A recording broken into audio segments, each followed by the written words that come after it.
আসসালামু আলাইকুম সবাইকে ই পাসপোর্ট রিলেটেড নতুন আরেকটি ভিডিওতে স্বাগত। তো আজকের ভিডিওতে আমরা সাম্প্রতিক সময় ই পাসপোর্টে যে প্রবলেমগুলো হচ্ছে বা ই পাসপোর্ট করতে গিয়ে আপনারা যে সমস্যার সম্মুখীন হচ্ছেন সে বিষয়ে আলোচনা করব এবং এই সমস্যা থেকে কিভাবে আপনারা সমাধান পেতে পারবেন সে ব্যাপারে আমরা আলোচনা করব। তো অবশ্যই কিন্তু ভিডিওটি অনেক বেশি গুরুত্বপূর্ণ একটি ভিডিও, স্কিপ না করে সম্পূর্ণ দেখবেন। আর মূল ভিডিও শুরু করার পূর্বে অবশ্যই আপনাদের কাছে একটি রিকোয়েস্ট থাকবে, চ্যানেলটিতে নতুন দর্শক হয়ে থাকলে অবশ্যই চ্যানেলটিকে সাবস্ক্রাইব করে রাখবেন। তো চলুন কথা না বাড়িয়ে সরাসরি মূল ভিডিও শুরু করা যায়। আপনারা সবাই ইতিমধ্যে অবগত আছেন যে বর্তমান সময়ে পাসপোর্ট করতে গেলে আপনার যে পাসপোর্ট ভেরিফিকেশনের প্রয়োজন পড়তো সেটা কিন্তু আর পড়ছে না। বিধায় এখন আপনি যখন পাসপোর্ট অফিসে অনলাইন অ্যাপ্লিকেশন করে ফর্ম এবং আপনার আদার্স যে ডকুমেন্টগুলো নিয়ে যাবেন, তারপরে কিন্তু পাসপোর্ট অফিস থেকে খুবই নিখুঁতভাবে কিন্তু প্রত্যেকটা তথ্যই কিন্তু তারা যাচাই বাছাই করবে, তারপরে কিন্তু আপনার পাসপোর্টের কার্যক্রমটি তারা সম্পন্ন করে দেবে। তো এখানেই কিন্তু মূল প্রবলেমটা হচ্ছে। আর সব থেকে বেশি যে কারণে বর্তমানে পাসপোর্ট অ্যাপ্লিকেশন ক্যান্সেল হচ্ছে সেটি হচ্ছে আপনার অ্যাপ্লিকেশনে ভুল থাকার কারণে। তো কি ভুল থাকার কারণে আপনার অ্যাপ্লিকেশনটি সব থেকে বেশি বর্তমানে ক্যান্সেল হচ্ছে এবং আগে সেটা ক্যান্সেল হতো না। তো আগে আপনি যখন একটি পাসপোর্ট করতে যেতেন তখন কিন্তু প্রত্যেকটা অ্যাপ্লিকেশন আপনার এনআইডি কার্ডের সার্ভারে ঢুকে প্রত্যেকটা তথ্য কিন্তু তারা ম্যাচ করে দেখতো না। বাট বর্তমান সময় কি হচ্ছে, যখন একটি অ্যাপ্লিকেশন জমা পড়তেছে তার সাথে সাথেই তারা কিন্তু আপনার এনআইডি কার্ডের সার্ভার কপি তারা বের করে না এবং সার্ভারের সাথে কিন্তু প্রত্যেকটি তথ্য তারা নিখুঁতভাবে মিলিয়ে দেখে না। তো যে ভুলের কারণে এখন ক্যান্সার বেশি হচ্ছে সেটা হচ্ছে আপনার স্থায়ী ঠিকানা এবং পেশাগত ভুল দেওয়ার কারণে। তো আপনারা বলতেই পারেন যে স্থায়ী ঠিকানা এবং পেশাগত ভুলের কারণে কেন ক্যান্সার হবে। তো আপনারা অনেকে হয়তো বা জানেন না যে আপনার এনআইডি কার্ডের ভিতরে আপনাদের যে ঠিকানাগুলো থাকে বা এনআইডি কার্ডের সার্ভারের মধ্যে যে তথ্যগুলো থাকে সেগুলো কিন্তু আপনার হাতে যে ফিজিক্যাল কার্ডটা রয়েছে সেই কার্ডের মধ্যে কিন্তু সব তথ্য থাকে না। আপনার এনআইডি কার্ডের ব্যাক সাইডে যে ঠিকানাটা দেওয়া থাকে সেটা হচ্ছে কিন্তু আপনার বর্তমান ঠিকানা, আপনি যে ঠিকানায় ভোটার আইডি কার্ড করেছেন সেটা কিন্তু ওই ঠিকানা। বাট এর ব্যতীত যদি আপনি অন্য কোনো ঠিকানা আপনার স্থায়ী ঠিকানা হিসেবে দিয়ে থাকেন তাহলে কিন্তু এনআইডি কার্ডের সার্ভারের মধ্যে সেই ঠিকানা থাকে এবং যখন আপনি এনআইডি কার্ড করেছেন তখন কিন্তু আপনাকে একটি পেশা দেওয়া হয়েছিল যে আপনি কি করেন, সেই পেশাটা কিন্তু এনআইডি কার্ডের সার্ভারের মধ্যে থাকে। তো এখন দেখা যায় কি আপনি এনআইডি কার্ডের সার্ভারে একটি পেশা দেওয়া রয়েছে এবং আপনি যখন পাসপোর্ট করতে যাচ্ছেন তখন আপনি অন্য আরেকটি পেশা দিয়ে দিয়েছেন। তো ওই সমস্ত মিসম্যাচের কারণে কিন্তু অনেক অ্যাপ্লিকেশন ক্যান্সেল হয়ে যায়। বাট এই পেশার কারণে যে প্রত্যেকটা অ্যাপ্লিকেশন ক্যান্সেল হয় তা না, বেশিরভাগ অ্যাপ্লিকেশন ক্যান্সেল হচ্ছে বর্তমানে সেটা হচ্ছে ঠিকানা ভুল দেওয়ার কারণে। কেননা অনেকেই ধরুন আমরা এনআইডি কার্ড ঢাকার মধ্যে করেছি, বাট আমার স্থায়ী ঠিকানা ঢাকায় কোনো বাড়ি বা কোনো প্রপার্টি আমার কিছু নাই, কিন্তু স্থায়ী ঠিকানা আমার এনআইডি কার্ডের মধ্যে ঢাকা দেওয়া হয়েছে। কিন্তু যখন আমি পাসপোর্ট করতে যাচ্ছি তখন আমি আমার গ্রামের বাড়ির যে ঠিকানাটা রয়েছে সেই ঠিকানাটা আমি ফর্মে দিয়েছি।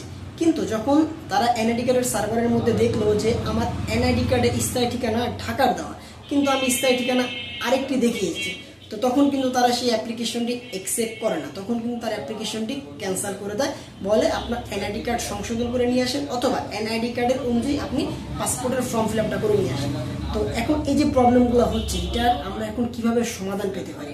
তো দেখুন, আপনি যখন একটি পাসপোর্টের জন্য ফর্ম ফিল আপ করবেন তো সর্বপ্রথম আপনি যে জিনিসটা করবেন সেটা হচ্ছে আপনার এনআইডি কার্ডের যে একটি সার্ভার কপি আছে সার্ভার কপি বের করে নেবেন, অথবা আপনি এনআইডি কার্ডের যে সার্ভার পোর্টালটা রয়েছে যেখানে আপনি আপনার অ্যাকাউন্ট লগ ইন করে দেখতে পারেন যে আপনার এনআইডি কার্ডে কী কী তথ্য দেওয়া রয়েছে, সেই সার্ভার থেকে আপনি সমস্ত তথ্যগুলোকে ভালো মতন দেখে নেবেন, আপনার পেশা কি দেওয়া হয়েছে, তারপর আপনার এনআইডি কার্ডের স্থায়ী ঠিকানা কি দেওয়া আছে, সেই অনুযায়ী কিন্তু আপনি পাসপোর্টের জন্য অ্যাপ্লিকেশন করবেন। তো এখানে অনেকেরই একটি প্রশ্ন থাকতে পারে, সেটা হচ্ছে আপনি যখন এনআইডি কার্ড করেছেন তখন আপনি স্টুডেন্ট ছিলেন, বাট এখন আপনি চাকরি করতেছেন বা ব্যবসা করতেছেন, তো সেক্ষেত্রে আমি যদি আমার চাকরির প্রমাণ দিই, চাকরি কিংবা ব্যবসা দিই, তাহলে কি আমার অ্যাপ্লিকেশন ক্যান্সেল হবে কিনা।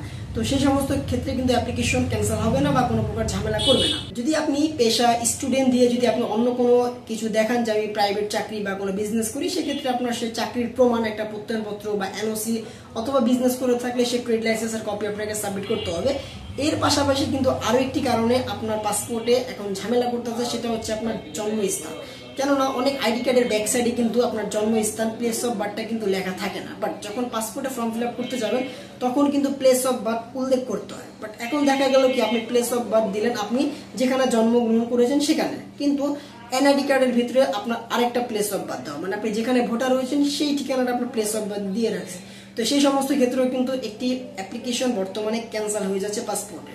তাই বর্তমান সময়ে আপনি যখন পাসপোর্ট অ্যাপ্লিকেশন করতে যাবেন অবশ্যই আপনার এনআইডি কার্ডের সার্ভার কপি বের করে নেবেন।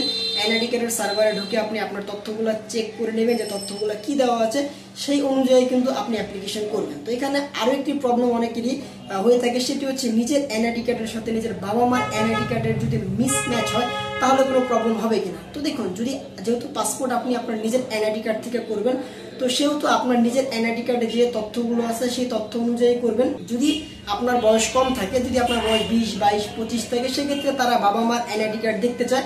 তো তখন আপনার বাবা মার এনআইডি কার্ডের সাথে ম্যাচ রেখেই আপনার এনআইডি কার্ড ম্যাচ করে দেন কিন্তু আপনাকে পাসপোর্টের জন্য অ্যাপ্লিকেশন করতে হবে। নয়তোবা কিন্তু পাসপোর্ট অফিসে আপনাকে বলবে যে আপনার এনআইডি কার্ড কারেকশন করে নিয়ে আসেন, অথবা আপনার বাবা মার এনআইডি কার্ড কারেকশন করে নিয়ে আসেন। আর যাদের বয়স বেশি, 30, 35 হয়ে গেছে বা 28 এরকম হয়ে গেছে, তো তাদের ক্ষেত্রে কিন্তু তাদের নিজের এনআইডি কার্ড দিয়ে সব কাজ করতে পারবে। সেহেতু বাবা মার এনআইডি কার্ডে যদি কোনো মিসম্যাচ থাকে, কোনো প্রবলেম নেই, তারা এটা নিয়ে আটকাবে না।